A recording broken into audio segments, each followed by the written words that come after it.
without further ado, I would like to welcome Meriam, and I want to say, firstly, thank you so much for joining us. I'm really happy that you agreed to come and let me just throw a bunch of different questions at you. You might know Meriam from, again, her work like on Scala 3 migrates or Scala Fix, but Meriam, do you want to just like give a brief introduction of yourself and maybe where you work and how you got to where you are at now? Hello, thank you a lot for inviting me. Yeah. I'm Meriam. I work at Scala Center since 1 year, a little more than 1 year. So I arrived at Scala Center just the day where they started like the quarantine and the lockdown. So it was my first day at work was like, I don't have a computer. What can I do? Ah, So it was but I grew up in Morocco. I arrived in France like after high school. I studied there. I worked there for 4 years, and then I moved here like 1 year ago.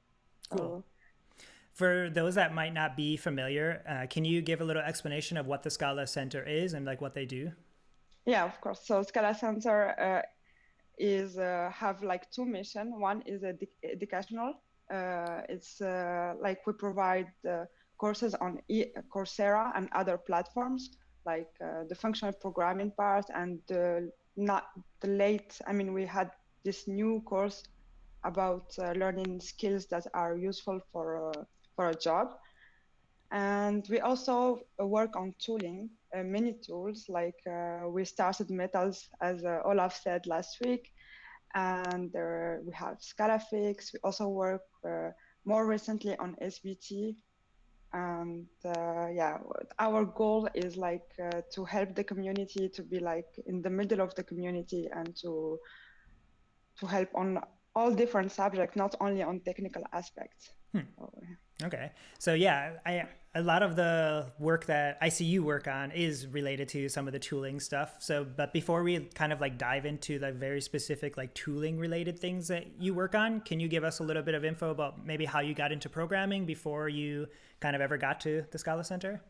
yeah, of course. So yeah, my story is quite complex with programming. Okay. Great. Yeah, great. Yeah. Yeah, I think my first experience was just after high school. I was doing my preparatory school, and I had this math teacher who gave us a simple exercise where you have like two variables, A and B, and ask us like to change to permutate to change the value of both of them. And I was, yeah, easy. Let's return B and A instead of, and it will change them. Yeah. And it was like not working at all. Like the content of A and B wasn't changed. And Mm. at this moment, it was so difficult. Why I don't get it.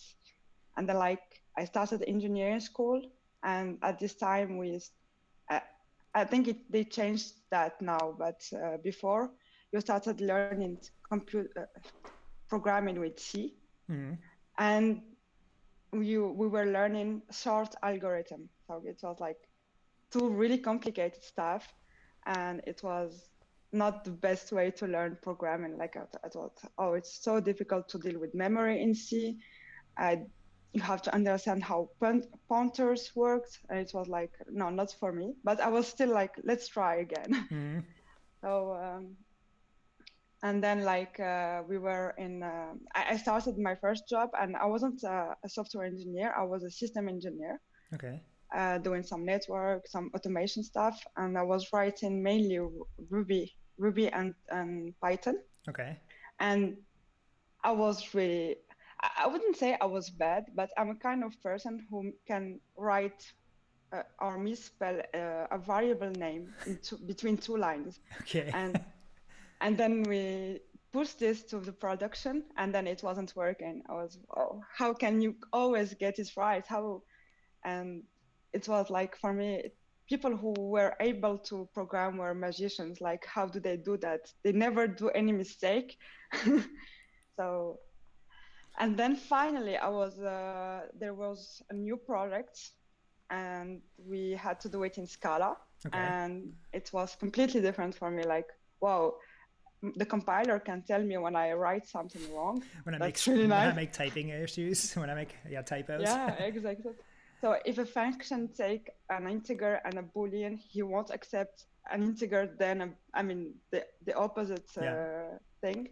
And it was finally something that can fix my stupid issues before going to production.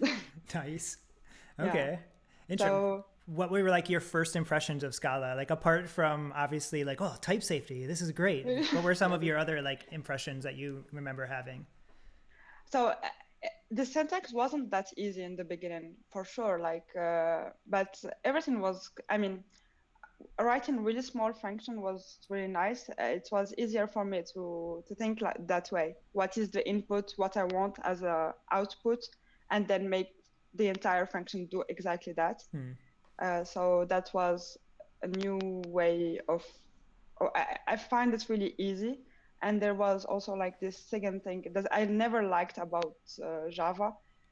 I never understood how people can always think about checking if a value is null or not, or this kind of Yeah. things. It's like, for me, how did you think about that? And why is it null? At which moment did it change?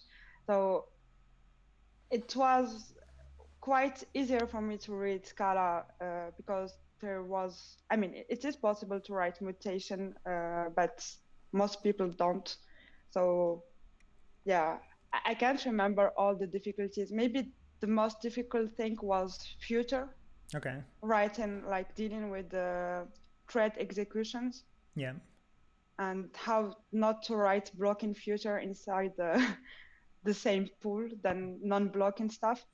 And but I really enjoyed this thing, like thinking, is it blocking? Is it not blocking? What should I do? Okay. But in the beginning, it was quite hard to understand this part. Yeah, I think so for sure. So then when the company you were at, they switched to Scala, and then how did you go from that to the Scala Center? Yeah, so I was lucky. I was still in this small system engineer team. And then I started writing this big application that we used to copy terabytes of data between two clusters. Okay. And I was the only one who really got interested in developing in this team. Okay. So somehow I managed to change to another engineering team where they were only doing some Scala. Most teams were doing Scala except the system people. So, and then like I spent about 2 years writing some Scala, some Spark also. Okay. And during these 2 years, like I was so excited about Scala, I was going to all conferences, Yeah. like all of them. For 1 year, I was like in Scala.io, Scala Days, Scala World. So I Everything met Scala. Exactly. So I met a lot of people, and then like I saw this Twitter job advertisement from Scala Center, and I say, let's jump on this. Like it's the perfect occasion to do only Scala and to do it with really interesting people. Yeah, for So sure. this is how I got there. Cool. So, like the Scala Center, I feel like is interesting too, because the types of projects that they work on have, I don't want to say they're challenging projects, but I mean they are challenging projects. But also they definitely have the impression of being challenging projects because they're like projects that deal with compilers or Scala itself, the Scala thing itself. So, how was that like transition from you from going to like just sort of not, I don't want to call it like average daily development with Scala to actually working on a lot of tooling that deals with like some of the internals of stuff? Was that like a difficult transition for you, or did it just come naturally and you were good to go? Yeah, it's definitely different. Like I was writing some web application, which are nice, but completely different. You have users, you have features, and then, the transition was, I wouldn't say slow, but I started really with the smaller things. Like I started by working on the getting started on Scala that still need some improvement, but like the goal was to improve the getting started and the documentation. And then I worked on metals, which was my second wouldn't say pull request, but main task. And it was really nice to work on metals. Like people are really welcoming and they help you understand. Tomasz is amazing, like on helping. And it was, I mean, it was my first experience on tooling, and on the same time, the amazing thing about tooling is like you see people using it really quickly. So you Yeah. have this feature, and 2 weeks after, it's already in the new release, and it's really nice to see what you develop really quickly Yeah. used by people. Yeah, for sure. So. Yeah, that actually, or go ahead. So yeah, and then like naturally, we wanted to integrate Scalafix in metals. So somebody needs to work on Scalafix. So I was working on metals already. So Yeah. I started working on Scalafix. From Scalafix, it went naturally to Scala 3 migrate. Okay.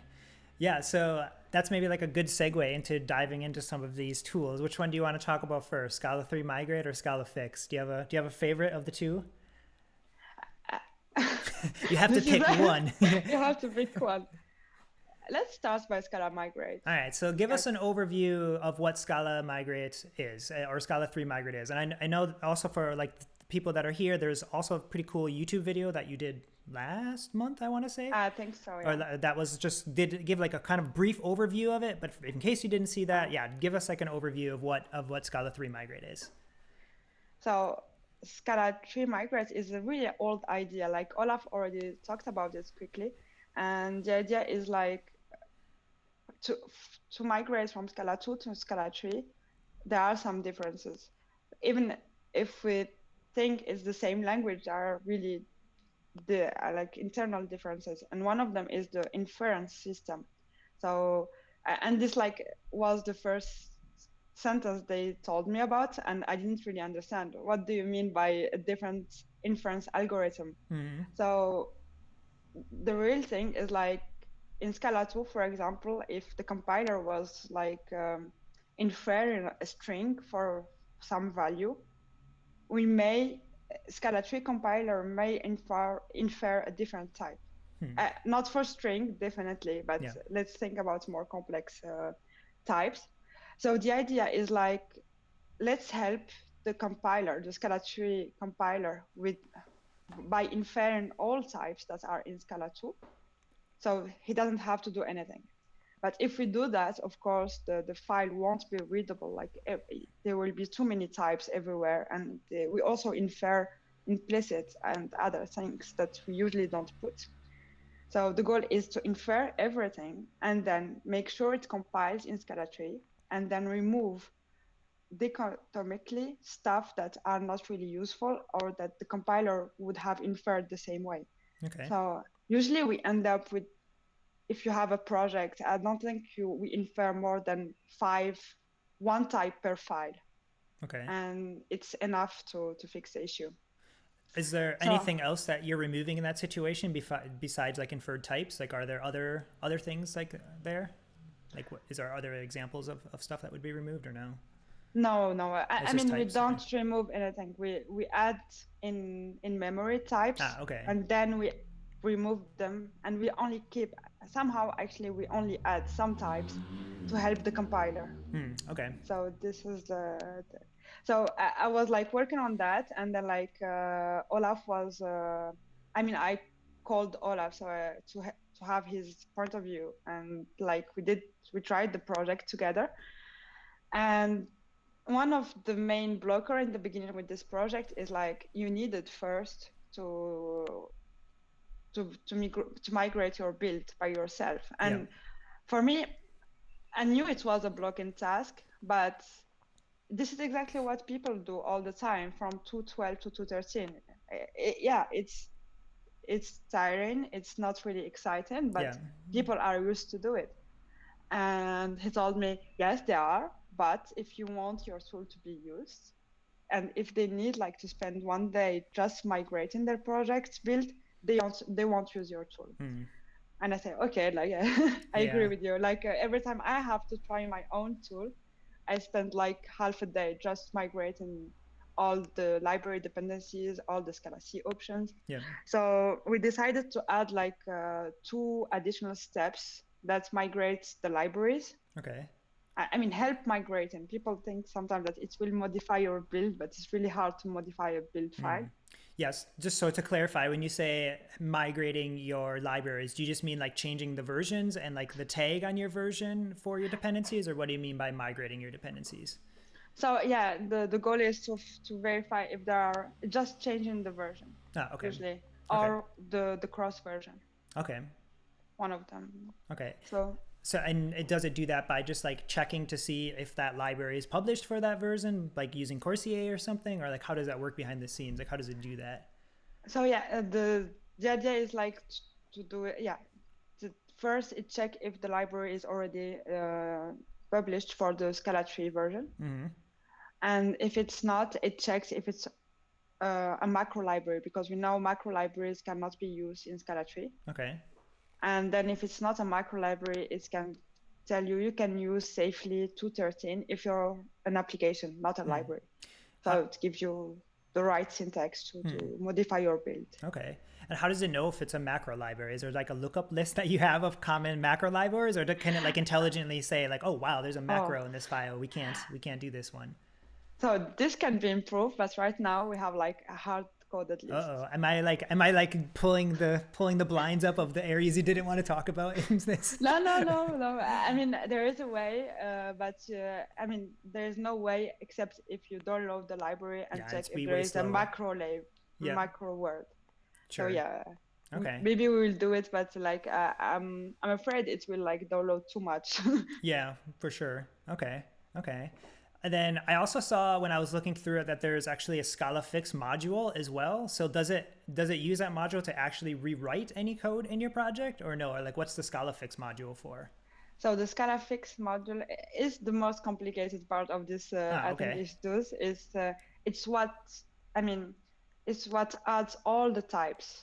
For example, if you have a list of a string, it can add list dot apply, and then it's add the type apply, and so it will try to find through Scala meta every implicit, every explicit result, and we add all of them in memory. So if you see a file before and after, it's ugly, but it's find what the compiler infer, and this is the rule that add all the inference types. Okay, so we have the first part of it is that it will check to see if versions are available and update your versions. And then we talked a little bit about the Scala Fix one that will see if it will compile correctly, I think, in Scala 3. And then did we miss the Scala C options one as well? Like it also checks those, I believe, right? Yeah. But Scala Fix doesn't check if the file is compiled. Okay. So Scala Fix rule is just, I mean, it takes a file that's already compiled in Scala 2. Yeah. And through the tree of Scala meta, it finds all the types. Okay. And it somehow, let's imagine it rewrite the file. It's not true, but let's say it rewrite the file with all the types. Okay. And also the implicits. Okay. And the tool takes this new file and try to compile it in Scala 3. Okay. So if it compiles, we repeat the same action, but this time we remove half the types and implicits because we don't want to modify too much the file. And usually at the end, we end up like with just one type added to make the project compile. Just to make sure it infers correctly. Because actually it's not inferred correctly by Scala tree. Okay. Interesting. Well, not inferred correctly, or it wasn't inferred correctly in the past. Exactly. Maybe. Yeah. Okay. I mean, yeah, sometimes Scala 2 inference system is really different or buggy and can infer stuff that should not be inferred. But if you add them explicitly, Scala 3 accepts. They say, okay, you want this type, let's do it. Sure. Okay. And then it also migrates Scala C options as well, right? Does it just like remove old ones that you can't use anymore and then replace them with new ones? Is there even like a mapping yet? Like, or how does that work?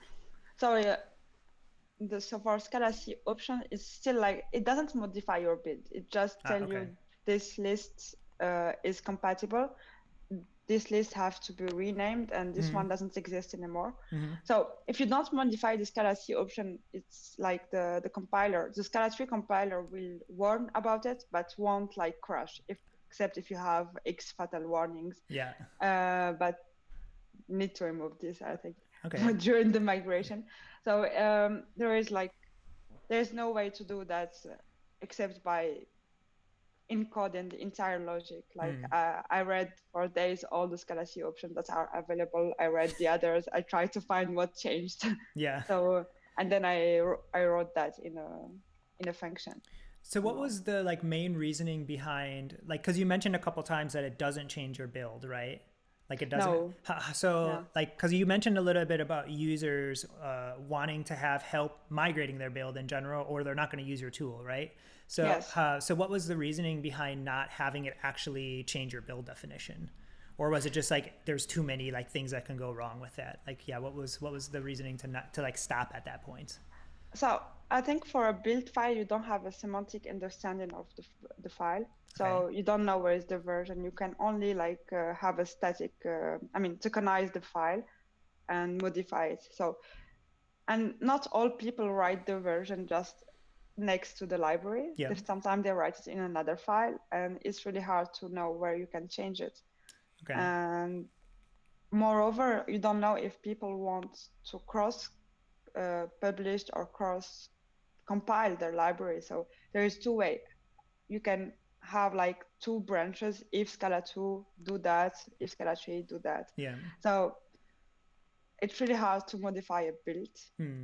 So maybe it's even impossible to do it right now with the tooling we have. Okay. But so the goal is like, this is your libraries and this is how you can change them. Okay. You mentioned that like there wasn't a good way to, I forgot exactly how you phrased it, but talking about like Scala Meta trees and stuff, I know that there is a SBT dialect for Scala Meta, at least for Semantic DB. Does there not for trees, or no? I actually have no idea. I don't remember if there is, or if you can use it like the Scala Meta trees for SBT files or not. So because I know Scala format can format your build SBT build, file. Yeah, so exactly. yeah, it's true. So yeah, there is a dialect. This dialect is actually quite similar to the dialect of Scala 2 or Scala 3. I think they just changed top level definition. They allow it in SBT, not okay. in. I never really read what the result of it. It can be interesting. I know that you cannot have a semantic DB file from a build. Okay. But is it useful? Maybe, because like there are a lot of macro and implicit in this file. Yeah, for sure. I mean, the only rule I saw about build file is a gene rule about changing like the old syntax to the new syntax. Yeah. And it was done with a static rule, not a semantic rule. Okay. And just for people that aren't aware of like the difference between more like syntactic rules versus semantic rules, can you explain like what the difference of those are? Yeah. So I mean, syntactic rule only tokenize the file. There is no type. There is no. It doesn't even need to compile to have a syntactic rule, which is different from semantic. You need a semantic DB file behind. You have all the information about how they call it. Synthetics also, so you can get the implicits, you can get the types, because you have the type information also about all values and definitions. So I would say that in syntactic way you don't really need to understand the file, you can still modify it. Okay. And semantic you have more information, and it needs to compile. Yeah, to produce Semantic DB. Yeah. So we've mentioned Semantic DB a couple times, and like we talked with Oliver a little bit about like what it is and stuff like that. But one big difference with the Scala 3 compiler is that it can produce Semantic DB. You no longer need a plugin, right? So like, why does that matter? Why do you know why that was the decision over just using a compiler plugin? Like, to a user, does it even matter? I never asked this question, but I really enjoyed the fact that now it's part of it. Yeah, it's really useful for all the tooling. Exactly. So all the ecosystem use it.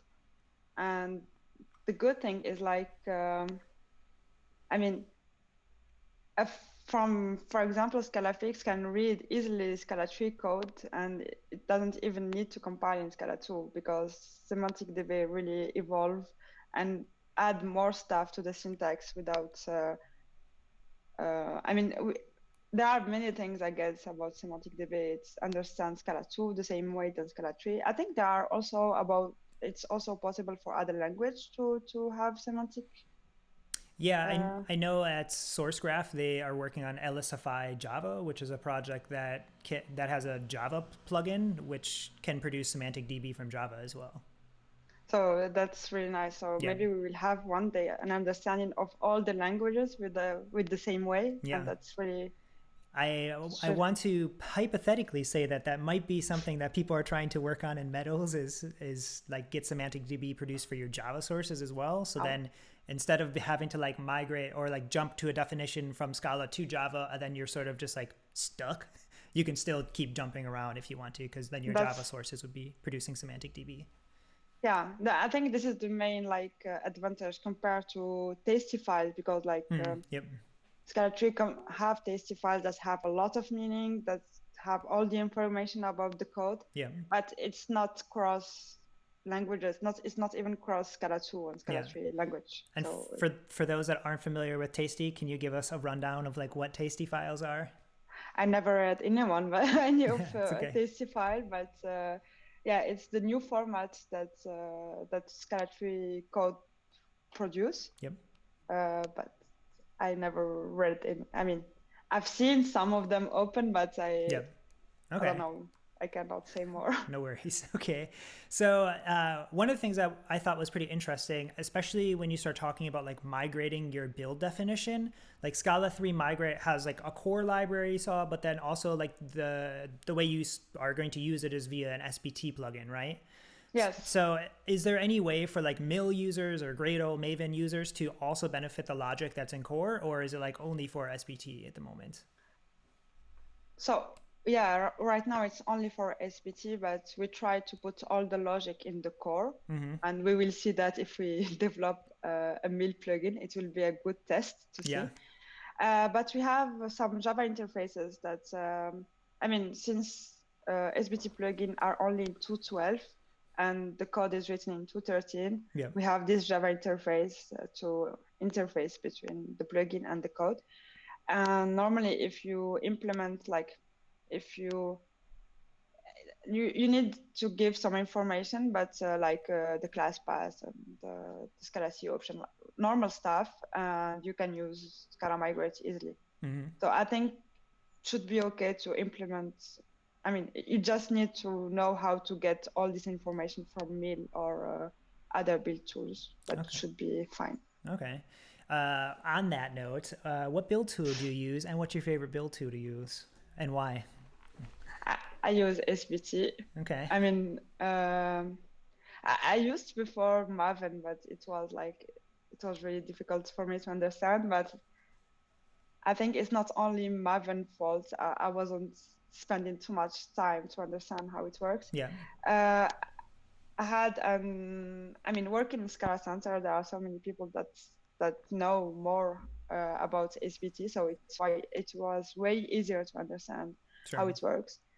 And so SBT is really, I mean, beginning is really hard, and then you get it, and it's really quite easy to write at least a simple definition. Yeah. Maybe it can be, and you have so many plugins available, and that's really nice. And I think you have way more plugins than in other build tools. So there are so many I cannot work without. Maybe yes, I think Scala FMT is available on different build tools, but you have build info. That I love this one. Yeah. To take the information from the build to the code. I don't know which. Yeah, SBT MDoc. There are so many I always use. Okay. Also, like on the topic of your preferred tooling, you worked on Metals for a little bit, so I'm curious, what editor do you use regularly? I was asked this. So yeah, I use Intility. So yeah. All right. No, but no, I mean, I'm really used to use. I started developing or learning Scala with IntelliJ. Yeah. I One small thing I really like with the IntelliJ, especially when you don't know any build tool or you're really not familiar yet, Yeah. I really enjoyed all the launch tests and stuff like that. For sure. I remember at the beginning when I started working at Scala Center, I didn't know how to find the name of the test. Like it was a test only, but how can I get the entire name? Sure. How can I run only one? Because like it's too much to Yeah. run all of them. And with IntelliJ, I never really thought about this. Like I just take my test and run it. And especially all the debugging parts, I can debug my test really easily. Yeah. And there's this other small thing, like I have like a shortcut to see the type of anything I use. Yeah. And I think in Metals it's also available, but you have to hover, is the word, Yeah. hover over Yeah. it. And I do prefer like the shortcut. Okay. Yeah. But for Scala tree, definitely I use Metals. All right. Yeah. I think people should use the tool that they're comfortable with and whatever they're most productive with. And sometimes IntelliJ is honestly just like the better choice. So yeah, use IntelliJ if you like IntelliJ. But like for Scala tree, it's different. I was amazed how fast the support of Scala tree was in Metals, and you see clearly the benefit of LSP. Yeah. It's wow, like I mean, if you still use IntelliJ in Scala tree, everything is still red. I mean, it's really hard to use it, and everything already works. Organize imports, infer type. You can hover. You can go quickly to definition. I'm impressed with the Metals for Scala tree. Yeah, I think it's like you mentioned, it's a testament to not only LSP but also like other protocols too. Like the work that the build server protocol and how we're just relying on whatever the build server is. So, like we don't have our own representation of the presentation choir that we have to manage. We're using BSP. So like if the build server knows how to compile Scala 3 and give diagnostics about it, good. We get all that for free basically. Yeah, it's incredible. And I also like BSP. I always try to use IntelliJ with BSP, but it's nice. Yeah, cool. Was it hard for you to work on Metals when you weren't using Metals? Because I know for myself, like I use Metals every single day. So like when I see things wrong, it's like the best way for me to like dive in and be like, oh, I'm going to fix this because I use this and this bugs me. So like, was it hard to work on a tool that you weren't actively using? Or maybe you were actively using it at that time, but yeah, how was that? I was using it more for tests. When I create my feature, I always publish locally and use it on Metals. But I mean, it was like just the beginning. VS Code was completely different for me, and I didn't know how. I mean, I copied some shortcut, and it was like 1 year ago. So now we have so many new features in Metals that I love. That almost right now I don't feel like there is any difference between IntelliJ and Metals. Okay. I think one of the last thing was like when you write an option or something and you type exhaustive and you get all the possible. That's really nice. Yeah, and there's new things coming out this next month too. There's been things in Metals. I don't want to make this into like a Metals infomercial, but I'm also really excited for this next Metals release because we will also offer things that we have not yet supported at all, like brand new features, like selection range, which we just added and stuff like that. So I'm really proud of Metals. I do like it too. It's nice. So it wasn't that. I mean, of course, if you work on it every day, you can see easily what's missing or what can be improved. I would love to work on it again soon. Why not? Yeah, well, maybe that's a good question. Like once the dust settles and everybody has used Scala 3 migrate to migrate all of their code to Scala 3, then what? Will you like continue to work on just Scala Fix? Will you come back and work on Metals? Is there new projects in the Scala Center that nobody knows about? Like what will you be working on? So there are always new projects that come from the community. Some are coming from the board. But I mean, in the next months, one of the projects I would like to spend more time on it is like Scala Decks. I think Okay. you may know the project. It's already like it's indexed all the Scala libraries, and I think it can be more. It can be really a beginner. I mean, for beginners, it can be like a starting point to find the really interesting applications or and we can also like show the most used, the most popular, the new libraries that people are working on, Yeah. libraries that are welcoming and want new contributors. There are so many like possibilities to improve this tool and to make it like more efficient, more, and also the search more accurate. Yeah. So this is like one of the projects I would like maybe to invest more time on it. And the other one is Scasty. Have you ever used Yeah, Scasty? Scatsy, or I don't know how technically it's supposed to be pronounced, but I don't I've know. always said Scatsy. So yeah, go ahead, tell us what Scatsy. Don't I didn't make the tool, so I have no idea how to pronounce it. So your guess is probably better than mine. I know. I think it's really nice for people who just want to start trying stuff in Scala 3 or Scala 2, whatever. And you don't need to install anything on your computer. You don't need to think about the build tool, which is like a simplified version of the build tool. You just add your libraries. And I think what's really missing is maybe more advanced features, IDE features like completion, I don't know, formatting, whatever. And I think right now it's not really scalable. It's what I heard. I mean, I use it. Maybe I'm the only user. So there's no issue usually, but maybe if we are more than 10, which is not... Right now, let's test this. Everybody in chat, jump on Scatsy and let's search Scatsy and see if it works. What's the difference between Scala Fiddle and Scatsy? Are those like similar tools? Yeah, I think it's quite similar. I think one of them is better for Scala JS, but yeah, I think both of them are really good. We should try. We can keep both of them, but at least we should.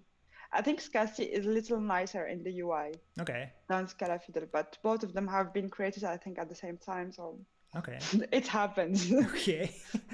Okay. So if you were given like, well, I'll save that question for later then. I'll save it for later because I want to get to Scala Fix too and not run out of time. So okay. So that's all exciting. I think Scala Decks would be something really cool to work on because I literally, it's funny you mentioned it because yesterday I just went to it and I was like, I always forget that Scala Decks is a thing. Like I feel bad for saying that I just don't use it ever, but I understand. So I was clicking around and I definitely think there's like, I always hesitate to say like, oh, this would be really cool because then the answer is always like, well, contribute it, then do it. But yeah, I totally think there's tons of areas that would be really cool because I even saw, for example, on the front page, it's like, these are projects that are cool to work on, but then you click in some of the projects and they're archived and it's like, oh, maybe this isn't. They are not updated. Yeah. So it's really cool to hear that somebody wants to like maybe work on that and bring it up to par. But we were talking about Scala 3 Migrate and like the big part that Scala Fix plays in that as well. So let's shift a little bit into Scala Fix because I know you've been working a lot on Scala Fix. Yes. So like give us a short overview of what Scala Fix is as well. So Scala Fix is like, it can be compared to Scala Affinity, but it brings other features, rewrites features and linting features. So there are easy rules that everybody can understand, like organize imports. It makes all the team agree on the same way of organizing imports. It can be enforced by the CI. And then there are rules that can be just specific to some teams, like disable syntax. You can put some rules like no null, no other stuff that you don't want. And that can be a nice way in a team to be okay about something. So it provides in fact linting and rewrites capabilities. Is the like, so one question I feel like I get often, or when I mention Scala Fix, people will be like, oh, so it's just like wort remover, right? Or scapegoat. So But if like, correct me if I'm wrong, but probably like one of the bigger differences is that Scala Fix can actually rewrite your code where those other tools can't. Is that the only difference, or would you say there's other differences as well between something like Wart Remover and Scala Fix? So I never tried the others, but yeah, Scalafix can definitely rewrite your code. And I think one of the nice thing about Scalafix is it's use Scala Meta again, Yeah. and it's make it really easy to evolve or to take like it's already, for example, capable of understanding Scala 3 code, and other tools they need almost to rewrite the tool to be able to do that. So Yeah. Yeah, it's definitely nice to have an ecosystem that all relies on like a similar foundation. And I know for at least like all yeah, the Scala Meta related stuff that ends up being Scala Meta. So like either you have yeah, Semantic DB or trees everywhere. So exactly. So okay. it's easy. Um, Um, so you mentioned earlier that, for example, with Scala 3 Migrate, it's been something that people have talked about for a long time, migrating your code. And if you look back at like the contributors forum really early on, you see reference yeah, to people being like, Scala Fix is going to migrate your Scala 2 code to Scala 3 code. But that's not really the case, right? Like that's more Scala no, 3 yeah. Migrate. So like as you've been working on Scala Fix, like, oh yeah, maybe like that's a good question. Does Scala Fix work with Scala 3 right now? Yes, since like I think one release earlier, Okay. it works. So I mean, you still have to write the rule Mm-hmm. in Scala 2. I mean, if you're writing rules, which is Yeah. not the case for most people. And but we don't have like really specific rules for Scala 3 yet. So Okay. let's imagine there was a rule that was rewriting all procedure syntax, like old syntax to new syntax. And this syntax doesn't exist in Scala 3 anymore. So having this rule would not change anything on your code. Okay. And like, for example, remove unused, which is really nice. Like it removes all it can remove imports, it can remove val def, Yeah. and this one cannot work in Scala 3 because Scala 3 doesn't have the option, the compiler option to give diagnostics about this thing is not used. The Not yet. worn unused. Okay. Yes. Is So that? Do you know if that's planned in the near future or? uh, it is planned. I don't know, but I don't think it will be before next 6 months, something like that. So yeah, Okay. it, it will exist because it's really useful to have Yeah, for this. sure. And people are like, what? Yeah. Why This doesn't organized imports remove this unused import now? yeah, This works yeah, in Scala exactly. too. Yeah. Yeah. But there is one rule that is like more difficult to port. It's explicit result types. Mm-hmm. Is the one that add the types. It interact directly with the compiler, Yeah. and this is like more. I mean, if the code is in 2.13, it cannot interact with the Scala 3 code, with Scala 3 compiler, Yeah. even if we use the tasty reader, because like tasty reader cannot read all Doti code. Anyway, so this is the next challenge. How are we going to evolve Scalafix to make some rules like explicit result types work in Scala 3? Okay. But most rules already can work. That's something that I feel not everybody realizes is that like No. the internals of the Scala 3 compiler are like you can't just like swap tooling out that works with the compiler because it's completely different. Yes, I mean, Scalafix rely on some macro libraries like metaconfig, Mm-hmm. and you cannot migrate if you don't have this library already published in Scala 3. And then if you have any interaction with the compiler, yeah, you need some Java interface, and Yeah. it's So would you say in the last year, a lot of the work that you've been doing on Scala Fix is preparing for Scala 3, or like what other types of things have you worked on like in the last, I don't know, how long you've been working on Scala Fix? so one of the main thing I worked. I mean, I tried to, I worked on adding organized import in metals, Yep. and I needed like Scalafix to be able to modify through metals. So Scalafix had only one API, and it was changing directly the output Okay. or writing it in a terminal. It wasn't able like to give you the diff and lets you do whatever you want with it. Okay. So we needed like this new API that doesn't modify, but just return whatever you need. And this is how we do that in metals. So that was the one of the thing I worked. I needed also this feature for Scala 3 migrate, because we don't want to apply the diff. We want to have all the diff and play with it, like apply only one of them, which is not the need of metals, but Yeah. and I think it's not a normal need to just, okay, give me 10 change, but I just want to apply one of them. So, Yeah. so Okay. it was Interesting. quite specific for Scala 3 migrate. And I also do something that is not really uh, easy to see, or I do a lot of refactoring. Okay. I I do like doing that. Scalafix have evolved, but we have different APIs. We have really old one, V0, and then we have V1. Yeah. Both of them are still here. Some of them are not even deprecated. And this is like, I try every release to remove some stuff. And it's really since Scalafix is quite used, it's quite difficult to modify really old code or make it completely disappear without thinking about the users. Yeah. I would love to do that. Just burn it all down, all the stuff you don't want anymore. and then you check on GitHub and you have like 5 rules still using the old API you don't want. People have spent time to create this rules, so you need to create Scalafix rules to migrate their code. Scala Fix And rules to migrate their Scala Fix rules. yeah, but it's one of my favorite, I think, thing about Scalafix is the ability to write migration rules and to use Scala Steward to run Yes. them. Cool. That's amazing. Yeah, that's another thing I feel like some people don't know about. That is like an incredible feature. At work, we introduced it, and it like blew some people's minds. That they're like, "What?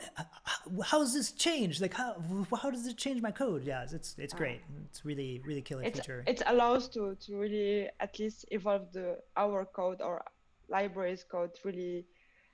I mean, those rules are not always perfect, but at least it's fixed 99% of code period of the code. And honestly, sometimes it's not even the difficult stuff that's annoying to change when you get new migration. Like, let's say, they change like the package that a method is in or something. So you have to and you have a huge project and you import it like 300 times. Like, either you have to write like a replace like regex thing that's good enough to catch all of those, which might, sometimes they're, in a block import or sometimes they're not, but like having that all automated, even if it's simple things, is so much, it's a time saver for sure. And I think it's also helps people now to evolve their thing. Sometimes you want to have a cleaner architecture of your library. Yeah. And just because it can break so many things, you say, okay, let's keep it like that.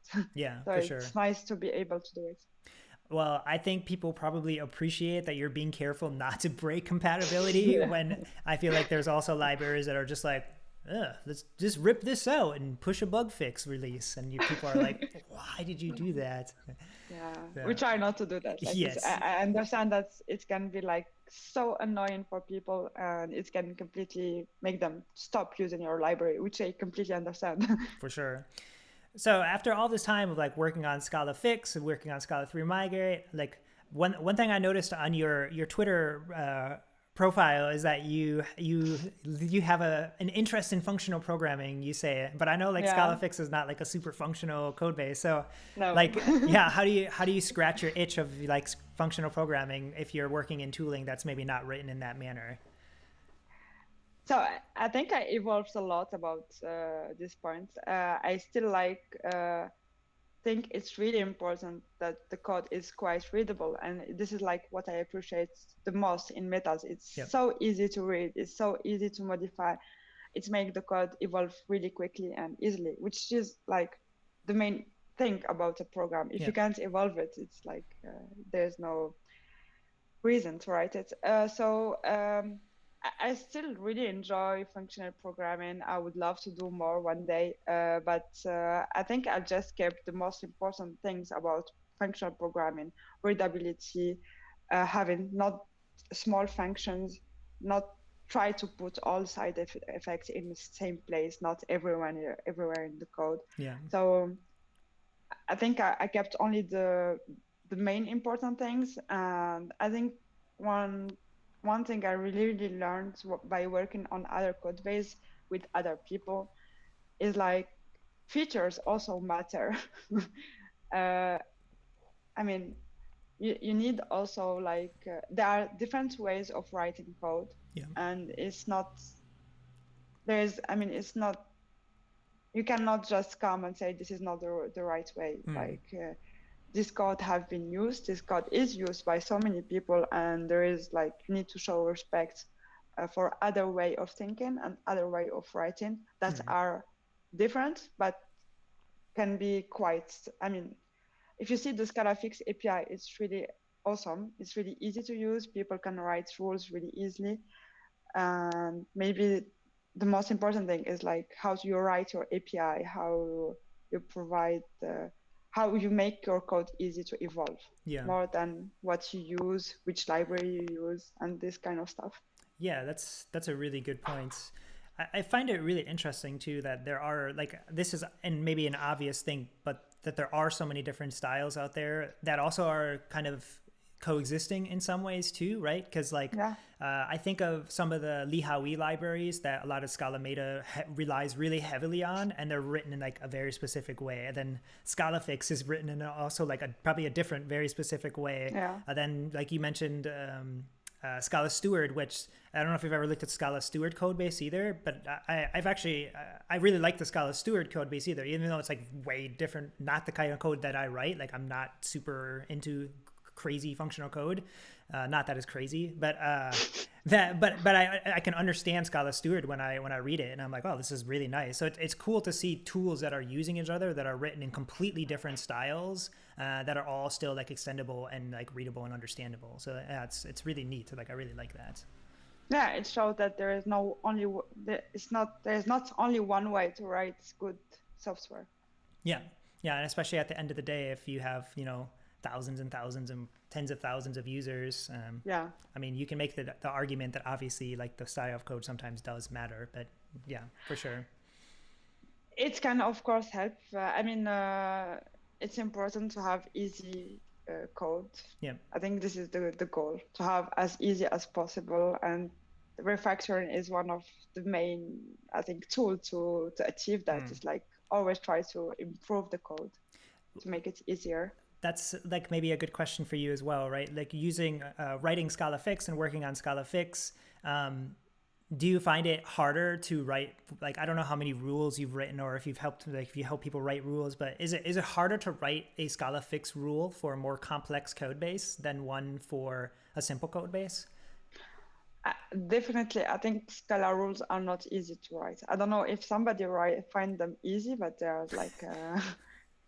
Okay. I mean, it's easier to evolve Scala Fix code and then write the rules themselves. No, I mean, sometimes I'm amazed by the amount of rules that exist. It's not. I mean, mastering Scala Meta is difficult. Yeah, for sure. Yeah, especially if you're not used to it. Like, yeah. Yeah, I mean, the more you get used to it, the more you understand where you can find this name, why my type is not written correctly. Sure. I don't know, where can I find the argument of this function? And even if I do like the documentation of Scala Meta and the IST documentation, like when you can show all the tree and you just start learning like that. But it's not easy to write rules, and I would say to everyone who writes rules, congratulations, it's not easy, and thank you. Yeah, true.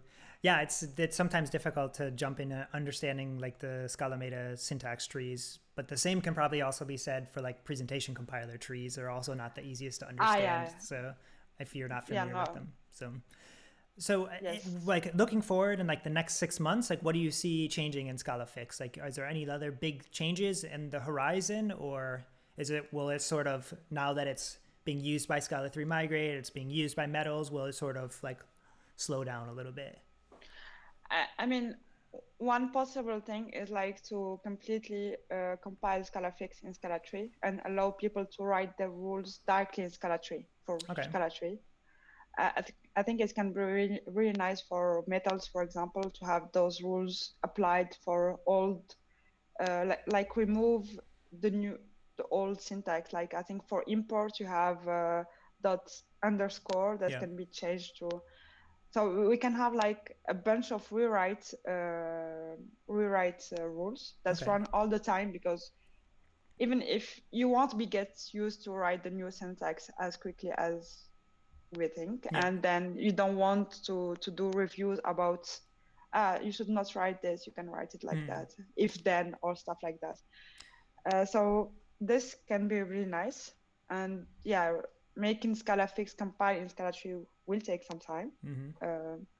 Will those rules have to wait for, like, I'm like thinking in my No, head, yeah, because, well, I was going to say, like, will they have to wait for Scala 3, or could they also be done with Scala 2.13 with, like, I don't know what the flag is, I always forget, like X source safety 3. reader. Yeah, because Okay. yeah, because like some of the Scala 3 features will be available in like are available in 2.13.6, right? So No, so the rules can be already written for okay. Scala 3 code in Scala 2.30. Okay. You can, like, as you said, Scala Meta already parsed the entire Scala 3 code. So you just need to write the rule in Scala 2. I don't think it's a big deal. So you can already create all these rules. There's Okay. no blocker. Okay. The only blocker is, is if you want to write the Scala rules in Scala 3. This is not possible yet. Okay. All right. I don't know if it's a need. And for Scala Fix, I think, writing some rules will be nice to add some new rules to the community. That would be nice too. And I know I work with Brice, another contributor in Scala Fix. I really enjoy working with him. And I think he's trying to make, for example, all the linting warning, they can be sent to BSP directly. Oh, So nice. maybe we can have it on metals. Yeah. That would be really nice. Yeah, so then you could see those warnings in your editor Exactly. right away. Yeah, that would be, if I'm not mistaken, that was what Gabriella first wanted when Hem and Olaf started metals. That was the whole point, so they can have those types of diagnostics. So finally. Yeah, like many years later, full circle, finally. Yeah, I know he's working on that, so I think it's a really nice point, and I really like this idea. Cool. Okay. All right, so last chunk of questions I have for you, because we talked about a whole bunch of different stuff, but now that you've worked in tooling for a while, if you were to like take a guess at like the years in the future, is tooling something you feel like you want to stay working in, or do you feel like I'm kind of sick of working on tooling, I want to go like work on libraries or web servers or something, or are you like, I love tooling? It's a difficult question. I like really difficult questions. I was kidding. I like tooling. I like the bringing functionalities. It's really nice. But I also enjoyed before, like, working on other project that brings value on other, like, web application. And it was also fun to work on these kind of things. Yeah. So I don't know. All right, that's a fair question. I'm here for now. Right now I'm here. At least for, yeah. Okay, that makes sense. I probably don't need to tell you this, but it's something that I always want to like ask every guest that I have on here. But like, tooling is not the most like diverse group of individuals that are working in this space. So do you have any ideas of how we can make tooling like a more welcoming space for those that are underrepresented in this space? It's also a difficult question. Yeah, I figured let's group all the really hard questions right next to one another. Yeah. So I think for me, having like better getting started on tooling, having like issues with the first contribution tag, or could be really great to help everybody to get into tooling. And maybe if we have more people, we will have more diverse people. I don't know how you can target specifically like one part of the community. You can of course have like I did some talks to more specific people, like ladies of code, and they were mostly women. Yeah. And this way, yeah, you have all the underrepresented parts, so it's easier to talk to them. And for that, you need to be usually underrepresented to talk in those kind of meeting, which makes sense. But yeah, maybe better contribution pages, better getting started would help everyone, and then those kind of underrepresented people. Yeah, I feel like there are a lot of areas in tooling that are like harder to get started in general, because there's just in general fewer people working in space. So then you have less like resources to get started. Like I know I came across that the very first time somebody mentioned the presentation compiler to me, and I was just like, I don't even know what that is. Like, yeah, like well, I've literally no idea what that means or how to use it or where to find it. And well, it's just you just look in the NSC package and you're like, what? What? Yeah, I did. I think like 2 or 3 meetings where people were saying, you just need to interact with the presentation compiler, and I was okay. Yeah, I was like, sure, let me write that down. Yeah. I tried to write it correctly. Maybe you will find something about it on the internet. But I was, what they are talking about? Yep. And yeah, definitely it's not. Okay, so the last question: if you were given, or go ahead. Just sorry. Yeah, before getting to the presentation compiler, they can still get like to easier. Like my first task, it was making writing multi-line strings. In Metals, right? Yeah. Yes, which is like that doesn't deal with the presentation compiler. It was not that difficult to fix. I think it was, and we cannot get to the presentation compiler from the first step, but maybe we can get for these small tasks that are still annoying and really can bring value. And there people feel really, I felt really happy when it was working after that. So yeah, that's a really great point. Like, you definitely don't need to go. Like, yeah, thank you for saying that, because that's so true. You know, if you want to work on tooling, you don't have to like jump to that right away. And it's funny. Maybe never. Yeah, and it's funny. Your example had to do with multi-line or with strings and formatting, and like I think it's a code action in Metals, because the very first thing that I contributed to Metals, if I remember correctly, was pasting multiple lines in a multi-line string and have them be automatically formatted. So I worked on your code. Yeah, okay. Yeah, so it's full circle. Maybe that's just like the entryway into Metals, is like do something with multi-line strings. Maybe there's stuff to do about them. Yeah. Okay, so if you were given the next 6 months completely free, and maybe it's the Scala Center, maybe Daria comes to you and says, Meriam, for the next 6 months, you can work on whatever you want. No responsibilities, just work on whatever makes you happy. What would you work on? No report. Nope, nothing. Well, literally, I'll talk to you in 6 months and you can tell me what you did. What would you work on? Okay. I find like the Scala ecosystem tooling is really great already. I think it's really hard to think about other tools that's missing. But I would definitely work on Scala Decks, I think. Okay. Maybe it doesn't have to be tooling either. It can be something completely different. Like anything. Like, yeah, I feel like you're still thinking like in your Scala Center tooling mind. So you can work on whatever you want. Like it doesn't even have to be Scala if you really don't even want to. You can just work on whatever you want. I can do it, but I'm not doing it. But I would like to learn new languages. Like I would like to try some Rust. And I think what I really miss is like I don't have a huge point of view because I didn't try many languages except dynamic languages. Okay. That doesn't work well for me. And I would like to do that. Or maybe sometimes I'm really bad at CSS and HTML, but I think it's really good thing to learn, like really. To be able to create really easy web pages, and I feel like people, when you said you're a developer, they always think that you're able to create websites. Yeah. And it's not true. It's so true. So maybe one day I would like to know how to do that. Very true. Very true.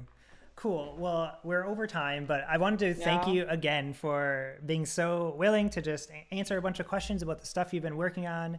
Thank you so much for all of the great work that you've been doing with the various tools that you've been working on.